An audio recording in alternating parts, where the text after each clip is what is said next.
ધોરણ 3 અંગ્રેજી એટલે કે ઇંગ્લિશમાં આપણે યુનિટ નંબર 8 જેનું નામ છે એનિમલ્સ અવર ફ્રેન્ડ. એનિમલ્સ એટલે શું છોકરાઓ? તો કે પ્રાણીઓ બધા. બરાબર, એનિમલ આપણા મિત્ર છે, ફ્રેન્ડ્સ એટલે શું? મિત્ર. તો એનિમલ વિશેની વાત છે આ યુનિટમાં આપણે જોશી. જો guess the animal song. Animals which animal am I, એમ કે છે કે હું કયું પ્રાણી છું, તમારે ઓળખીને બતાવવાનું. અ બની, નો. બની એટલે શું? સસલું છું હું? તો કે નો. અ ફ્રોગ એટલે શું? દેડકો? તો એમ કે છે કે no. What could be? Oh a kangaroo. Yes, it's a kangaroo. કયું પ્રાણી છે? તો કે કેંગારૂ છે. જો આ રહ્યું, અહીંયા દેખાય છે તમને કાંગારૂ. આ છે ફ્રોગ, આ છે બની એટલે સસલું. Animals which animals am I, કે છે કે હું કયું પ્રાણી છું બતાવો. A chicken? No. A lion? No. What could be? તો હું શું છું? A flamingo. જો અહીંયા ફ્લેમિંગો દેખાય છે તમને, જેના મોટા મોટા પગ હોય. જો આ છે ફ્લેમિંગો. બરાબર, ઇટ્સ અ ફ્લેમિંગો. આ લાયન છે. લાયન એટલે સિંહ. Animals which animal. A clam? No. A whale? No. તો શું છે? તો અ ફિશ. આ રહી જે સરસ મજાની ઓરેન્જ કલરની ફિશ દેખાય છે તમને. બરાબર, ઇટ્સ અ ફિશ. શું છે? એ માછલી છે. Animals which animals. A snail? No. A turtle? No. Turtle એટલે શું? કાચબો. જો અહીંયા દેખાય છે તમને કાચબો. એ તો શું છે? A sloth. All right, it's a sloth. Animals, આ જો આ સ્લોથ છે, આ છે ને animals which animals. A squirrel એટલે શું? તો કે ખિસકોલી. જે તમને દેખાય છે. પછી કે છે અ બેર એટલે શું? રીંછ. અહીંયા તમને જે દેખાય છે રીંછ પણ નથી, ખિસકોલી પણ નથી. તો શું છે? અ મંકી એટલે શું? વાંદરો. કયા પ્રાણીનું નામ આપેલું છે? તો કે monkey. Animals which animal. A kitten એટલે શું? બિલાડીનું બચ્ચું. અ ચિત્તા એટલે આ રહ્યું ચિત્તા. અ માઉસ એટલે શું? ઉંદેડો. જો અહીંયા બેઠો છે. તો શું છે? તો કે અ લાયન એટલે કે સિંહ છે. બરાબર, ઇટ્સ અ લાયન. તો અલગ અલગ પ્રાણી વિશે આપણે આ ગીતમાં જોયું. હવે જો નીચે આપેલા પ્રાણી અને પક્ષીના ચિત્રમાંથી આપના શિક્ષક જે પ્રાણી કે પક્ષીનું નામ બોલે એના ઉપર તમારે સર્કલ કરવાનું. ધારો કે તમારી સ્કૂલમાં પણ એક્ટિવિટી કરાવશે અથવા તો કરાવી દીધી હશે. ધારો કે હું એમ બોલું લાયન, તો તમારે બધાએ લાયન પર સર્કલ કરવાનું. હું એમ બોલું મંકી, તો તમારે બધાએ બુકમાં મંકી પર સર્કલ કરવાનું. હું એમ બોલું બની, તો બની ઉપર સર્કલ કરવાનું. સ્ક્વિરલ, તો સ્ક્વિરલ એટલે શું? તમને ખબર હોવી જોઈએ કે ખિસકોલી, તો એના ઉપર સર્કલ કરવાનું. હું એમ બોલું ફ્લેમિંગો, તો આ રહ્યો પિંક કલરનો. પછી હું એમ બોલું ફ્રોગ, તો ફ્રોગ ઉપર સર્કલ કરવાનું. બરાબર, એવી રીતે. Identify and write. જો આ શું છે? તો કે ફ્રોગ છે. તો અહીંયા ફ્રોગનું સ્પેલિંગ લખ. FROG, ફ્રોગ એટલે દેડકો. પછી આ શું છે? રેબિટ. RABBIT, રેબિટ એટલે સસલું. બની પણ થાય. Lion, LION. તમારે ચિત્ર જોઈ ઇંગ્લિશ અને ગુજરાતી બંનેમાં લખવાનું. લાયન એટલે સિંહ. આ શું છે? ઓરેન્જ કલરની ફિશ. FISH, ફિશ એટલે માછલી. પછી આ શું છે? તો કે ચિકન એટલે કે મરઘીનું બચ્ચું. CHICKEN. પછી કેંગેરુ. બરાબર, આગળ આપણે જોયું ને પોયમમાં. આ શું છે? તો કે કેંગેરુ. પછી આ શું છે? ફ્લેમિંગો. પિંક કલરનો અને લાંબા પગો. FLAMINGO, flamingo. Whale, WHALE, whale છે. આવી રીતે તમારે ચિત્ર જોઈને લખવાના બધાના નામ. હવે બધા નામ તમારે જાતે લખવાના છે. જો આ શું છે? એક હું તમને જણાવી દઉં. Monkey, MONKEY. મંકી એટલે વાંદરો. આમ, બરાબર, આવી રીતે. પછી નીચે આપેલા પ્રાણીઓ અને પક્ષીઓના અંગ્રેજી નામની યાદી બનાવો. આમાં પણ એવું જ છે. આ શું છે? તો કે કેટ. CAT, કેટ એટલે બિલાડી. DOG, ડોગ એટલે કૂતરો. COW, કાવ એટલે ગાય. પછી આ કયો પક્ષી છે? ક્રો. CROW, ક્રો એટલે કાગડો. એલિફન્ટ.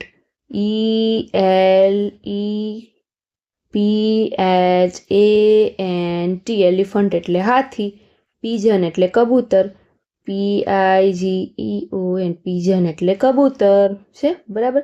હવે આપને મનપસંદ પક્ષીનું ચિત્ર તમારે અહીંયા ચોંટાડવાનું. હવે આ બધા ચિત્ર તો આપેલા જ, પણ તમારું ફેવરિટ પક્ષી કયું છે એનો તમને ફોટો મળે ને કે અહીંથી, તો અહીંયા ચોંટાડવાનો. અને આ બાજુ તમારું ફેવરિટ એનિમલ, પ્રાણી ચોંટાડવાનું, એનું નામ લખવાનું, બરાબર. Story time. જો ગ્રીડી ડોગ, લાલચી કૂતરો. ગ્રીડી એટલે શું? લોભી, લાલચી, બરાબર. કૂતરાની વાત કરીએ છીએ. ગ્રીડી ડોગ લોસ્ટ હિઝ બોન. જો અહીંયા ચિત્ર પણ આપેલા છે, એટલે ચિત્રો પછી તમારે વાર્તા બનાવવાની આવે. જો આ એક અહીંયા કૂતરો દેખાય છે તમને, એ કૂતરો શું છે? હાડકું. બોન એટલે શું? હાડકું ખાતો હોય છે, તો હાડકું છે એનું ખોવાઈ જાય છે ક્યાંક. પછી જો આમાં શું કરે છે કે ગોતે છે. બોન ફેલ ડાઉન, બોન પડી જાય છે. આ બાજુ શું કરે છે? અને બોન એટલે કે હાડકું મળી ગયું. જો આ રહ્યું છે. He saw his reflection and bark. અહીંયા શું કરે છે? જો કે એનો પડછાયો ને નદીમાં દેખાય છે. અહીંયા તો કે પુલ ઉપરથી જાય. ટૂંકમાં બધા ચિત્રને કલેક્ટ કરીને તમારે આખી એક સ્ટોરી બનાવવાની. એ આગળ આવશે સ્ટોરી, ત્યારે હું તમને આખી સ્ટોરી કહીશ. જો આપેલા વાક્યો સાંભળી જોઈએ, નીચે જશે. પેલા આપણે સ્ટોરી વાંચી લઈએ.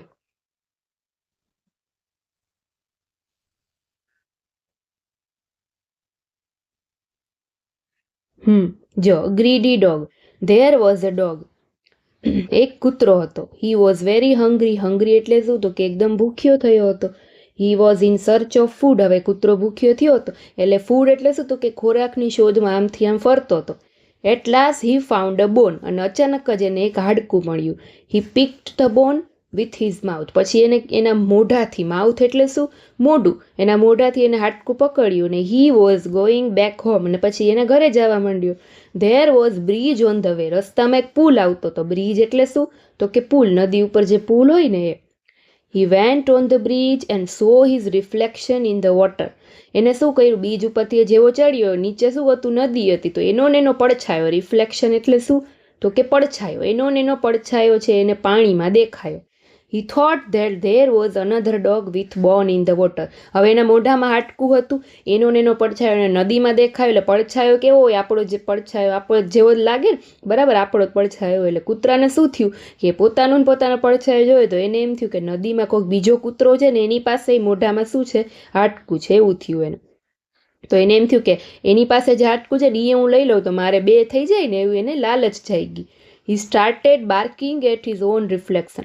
પછી એને એમ થયું કે હું ભસીશ ને એટલે અંદર જે બીજો કૂતરો છે ને પાણીમાં, એ મને એનું હાડકું આપી દેશે, બી જશે. એટલે એ ભસવા ગયો મોઢામાંથી. અને જેવું એને મોઢું ભસવા માટે ખોલ્યું, as he open his mouth the bone fell into the water. એનું જે મોઢામાં હાડકું હતું ને એ નીચે પડી ગયું. એટલે બે હાડકા લેવાની લાલચમાં એક જે હાડકું હતું ને મોઢામાં એ પણ એનું પડી ગયું. એટલે કે the greedy dog lost his bone. કે લાલચી કૂતરો છે એને એનું એક જે બોન હતો એ પણ પાડી દીધું. બરાબર. તો બસ એ જ આ જે આખી વાર્તા છે ને એના અહીંયા ચિત્ર આપેલા છે. તમારી જાતે બનાવવાની હતી વાર્તા, બરાબર. ચિત્ર ગોઠવીને. પછી હવે શું કે છે? જો આપેલા વાક્યો સાંભળી વાર્તાના આધારે યોગ્ય ક્રમમાં ગોઠવો. સૌથી પહેલા શું આવશે? કયો ક્રમ? He saw his reflection. He found a bone. The dog was very hungry. હા, આપેલું આવશે કે ડોગ છે બહુ ભૂખ્યો હતો અને એને એક હાડકું મળ્યું. આ બીજું આવશે. પછી he open his mouth. He lost the bone. પછી આ ત્રીજું આવશે કે ના, he saw his own reflection. ત્રીજું. પછી એને એનું મોઢું ખોલ્યું. આ ચોથું. ને લાસ્ટમાં શું કે એને હાડકું નીચે પાડી દીધું. બરાબર. આવી રીતે અરેન્જ કરવાના સ્ટોરી પ્રમાણે.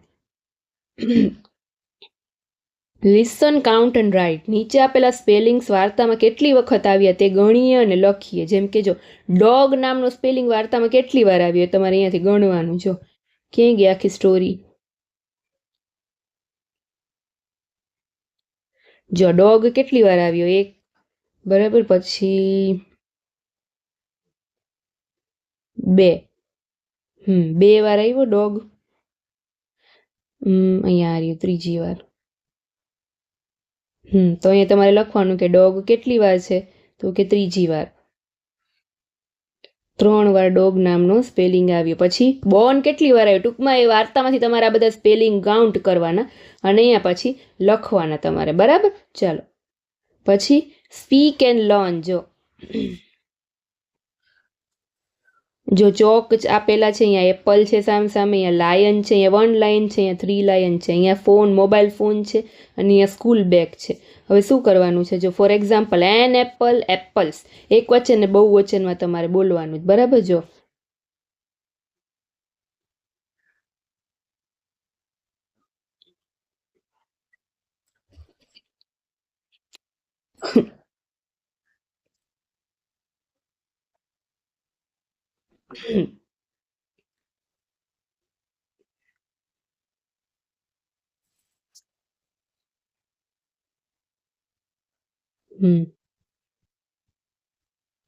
જો આ શું છે? ચોક છે બોર્ડમાં લખવાનું. તો આપણે એક ચોક હોય તો એને શું બોલીએ? અચોક. અને આને બોલીએ ચોક. પછી એન એપલ એટલે કે એક એપલ છે તો એન એપલ. અને અહીંયા કેટલા એપલ છે? 1 2 3 4 5 6, એક કરતાં વધારે છે, મોર ધેન 1, એટલે આપણે શું બોલીએ? એપલ્સ. એક વચન ને બહુ વચન, સિંગ્યુલર પ્લુરલ. લાયન છે એને શું બોલીએ આપણે? A lion. બરાબર? અહીંયા કેટલા લાયન છે? 1 2 3. બરાબર?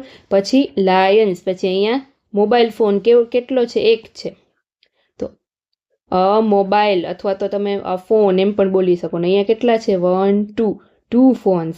અહીંયા બેગ છે, જો કેટલી બેગ છે? 1 બેગ છે, એટલે 1 બેગ, બેગ.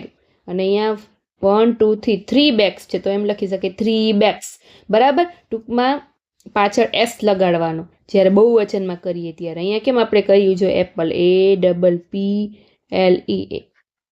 An apple. અને અહીંયા એપલ્સ, કેમ કે ઘણા બધા એપલ છે. બરાબર? ચાલો, આપેલ ચિત્ર અને એને નિર્દેશિત આંગળીના આધારે ધીઝ ધેટ ધીઝ ધોઝનો ઉપયોગ કરીને વાક્ય બોલો. ધીઝ ઇઝ અ મંકી, આપણે એમ બોલીએ ને, these is a monkey. These એટલે શું? તો કે આ છે મંકી છે, આ વાંદરો છે. બરાબર? પછી ધીઝની જગ્યાએ આપણે ધેટનો ઉપયોગ ક્યારે કરી? તો કે જ્યારે આપણે થોડુંક આઘું હોય તો આપણે એમ કહીએ ધેટ ઇઝ અ મંકી, કે પેલો ઝાડ ઉપર બેઠો છે મંકી છે, તો આપણે ત્યારે ધેટ લગાડીએ. જેમ કે જો અહીંયા લાયન છે, તો લાયન કેટલા છે? 1 2 3 લાયન છે, તો ત્યારે આપણે આ ધીઝનો ઉપયોગ કરીએ, બહુ વચનવાળા. These are lions, these are lions. બરાબર? ત્યાં સિંહો બેઠા છે, કેમ કે એક નથી, એક હોત ને તો આપણે આવી રીતે આ ધીઝ લગાડત, ધીઝ ઇઝ અ લાયન. પણ અહીંયા ઘણા બધા લાયન છે, એટલે ધીઝનું બહુ વચન THES, this are Lions.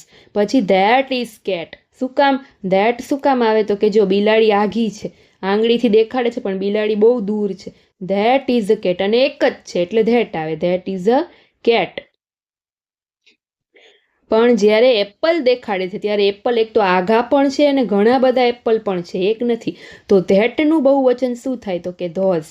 Those are an apples, THOAC, those are an apples. ચાલો, સમજાણું? ધીઝ. આ 4 શબ્દ તમારે સમજવાના છે. કયા કયા? તો કે એક તો ધીઝ એટલે શું? તો કે નજીકની વસ્તુ અને એક જ વસ્તુ હોય. પછી એનું બહુ વચન ધીઝ એટલે શું? તો કે દૂરની વસ્તુ હોય અને ઘણી બધી વસ્તુ હોય. સોરી, નજીકની વસ્તુ હોય ને ઘણી બધી વસ્તુ હોય. પછી ધેટ એટલે શું? તો કે દૂરની વસ્તુ હોય અને એક જ વસ્તુ હોય. અને ધોઝ એટલે શું? એનું બહુ વચન, કે દૂરની વસ્તુ હોય અને ઘણી બધી વસ્તુ હોય. 4 શબ્દ તમને આવડી જશે ને એટલે તમને આ વાક્ય બનાવતા આવડી જશે. પછી હવે જો, place your self and speak. આપેલા ચિત્રમાં પોતાનું સ્થાન નક્કી કરી પોતાનું ચિત્ર દોરો, અને એને આધારે પછી બધી વસ્તુના સ્થાનના આધારે ધીઝ ધેટ ધીઝ ને ધોઝનો ઉપયોગ કરો. અહીંયા તમે ક્યાં ઊભા છો? ધારો કે આપણે છોકરાને જ લઈએ. બરાબર? છોકરો અહીંયા ઊભો છે, હવે એ પોતે બોલતો હોય તો એ બધી વસ્તુને કઈ રીતે બોલે? ધારો કે એની નજીકમાં શું છે? બ્લેક બોર્ડ છે, તો એ એમ બોલે these is a blackboard, કેમ કે એની નજીકમાં છે ને એક જ બોર્ડ છે. These is a blackboard. બરાબર? એવી રીતે બોલે. પછી બેન્ચીસ છે, તો બેન્ચીસ છે એનાથી થોડીક આઘી છે, તો એમ બોલી શકે ધોઝ આર બેન્ચીસ. એક તો બેન્ચીસ છે એનાથી આઘી છે અને ઘણી બધી છે, એક નથી, એટલે ધોઝ આવે. બરાબર? ધેટનો બહુ વચન ધોઝ. પછી એક ટેબલ પડ્યું છે. બરાબર? તો એ શું બોલે? ધેટ ઇઝ અ ટેબલ, અથવા તો that is a desk. That is a desk, કેમ કે એનાથી થોડું દૂર છે અને એક જ ટેબલ છે, એટલે ધેટ ઇઝ અ ડેસ્ક. પછી અહીંયા ચેર પડી છે, તો ધીઝ ઇઝ અથવા તો ધેટ ઇઝ અ ચેર. આવી રીતે તમે વાક્ય છે બનાવી શકો. ઓકે, ચલો. હવે જો કાઉન્ટ એન્ડ લર્ન. પેલા તમારે કાઉન્ટ કરવાના, બરાબર.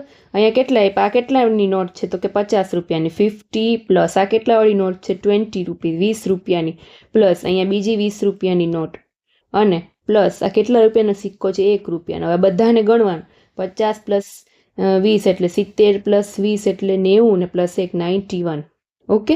હવે અહીંયા 50 ફરી પાછી 50ની નોટ પ્લસ વળી પાછી 20 પ્લસ 20 એટલે અહીંયા 90 પ્લસ અહીંયા રૂપિયાના 2 સિક્કા છે એટલે 2 રૂપિયા થયા, એટલે આ 90 પ્લસ 2 92.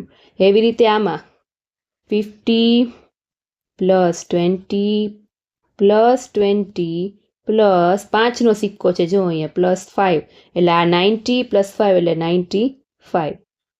બરાબર. અહીંયા 50 પ્લસ 20 પ્લસ 20 પ્લસ કેટલા સિક્કા છે, એક 5નો ને એક રૂપિયાનો એટલે કે 6, તો કેટલા થાય 96. બરાબર. હવે અહીંયા 100ની નોટ છે એટલે કેટલા આવે 100. આવી રીતે. બરાબર. આ તમે તમારા ઘરમાં તમારા મમ્મી પપ્પા નોટ યુઝ કરતા હશે, તમે જોતા હશો કે આ નોટ કેની હોય, 100ની હોય. આ જે છે કેની છે, 20 રૂપિયાની નોટ છે. આ કેની છે તો કે 50 રૂપિયાની નોટ છે.